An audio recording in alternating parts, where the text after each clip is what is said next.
அதிகாலை 4:30 மணிக்கு அலைபேசியில மணி அடிக்க, இன்னைக்கு விடுமுறைங்கிறத மறந்து நேரத்தோட எந்திரிச்சு நான் திருதிருன்னு முழிக்க 16ஆம் நாளுக்கு உங்களை வரவேற்கிறேன். பயிற்சிக்கு தேவையான ஆற்றலுக்காக ஒரு கோப்பை குழம்பையும் ஒரு செவ்வாழையும் சாப்பிட்டு எனக்கு பிடிச்ச நிறமான கருப்பு சட்டையை போட்டு பைய தூக்கிட்டு வண்டி எடுத்துட்டு பந்தய சாலைக்கு வந்தாச்சு. இன்னைக்கான பயிற்சிக்கு தேவையான ஆயத்த பயிற்சியோட இந்த ஸ்கேப்புலா புல்லப்ஸையும் பண்ணிட்டு, மக்கள் நடமாட்டம் அதிகமா இருந்ததுனால நான் பண்ண பயிற்சியை என்னால படமாக முடியல. கூட்டம் குறைஞ்சதும் இறுதியா கொஞ்சம் மசிலப் மட்டும் பண்ணிட்டு தோள்களை இன்னும் வலிமையாக்க சில தரமான பயிற்சிகள் என்னன்னு யோசிச்சுக்கிட்டே வீட்டுக்கு வந்துட்டேன். வந்ததும் மணிக்கட்டை பாதுகாத்துட்டு முதல் கட்டமா பைக் புஷ்அப்க்கு வந்தாச்சு. அதுல சுமார் 1ல இருந்து 5 செட் பண்ணிட்டு அடுத்த கட்டம் இந்த எலிவேட்டட் பைக் புஷ்அப் தான். ஷோல்டர், ட்ரைசெப்ஸ் அண்ட் பேக் இந்த 3 தசைகளையும் நல்லா செயல்படுத்தினதோட தோள்களுக்கு வலு சேர்க்க தோலை தட்டுற இந்த பயிற்சி தான் ஷோல்டர் டேப். இது பார்க்க எளிமையா இருந்தாலும் இந்த பயிற்சி நம்ம தோள்களை நல்லா வலிமையாக்க உதவும். ரியர் டெல்டாய்டுன்னு சொல்லப்படுற பின் தோள்கள்ல இருக்கிற தசைகளுக்கும் கொஞ்சம் பயிற்சி பண்ணிட்டு கடைசியா சூடோ புஷ்அப். புஷ்அப் வகைகள்லயே கடினமான புஷ்அப்ஸ்ல இதுவும் ஒண்ணு. அதுல ஒரு செட் பண்ணதோட முக்கியமான கதையே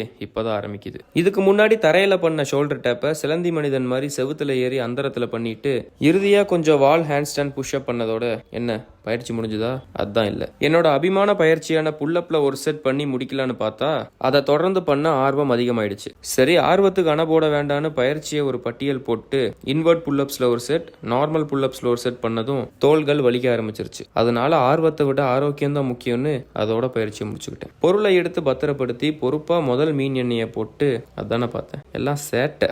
எப்படி கரெக்டா போட்டேன். மாலை வேளையில மடிகணினியில நான் பதிவேற்றம் பண்ண காணொலிகளை கொஞ்ச நேரம் பார்த்துட்டு தலைக்கு நான் வச்ச எண்ணெயில இருந்து வீட்டுல இருக்கிற தலகாணியை காப்பாத்த கைக்குட்டையை பாதியா மடிச்சு பின்னாடி போட்ட 2 முடிச்சு. லுங்கி, தலையில துணி பார்க்க சித்தால் மாதிரியே இருக்கு. நாளையில இருந்து பகுதி நேரமா கொத்தனார் வேலைக்கு போலாம் போல. இறுதியா இன்னைக்கான பக்கங்களை படிச்சதோட இந்த நாளுக்கான காணொளி நிறைவடைந்தது.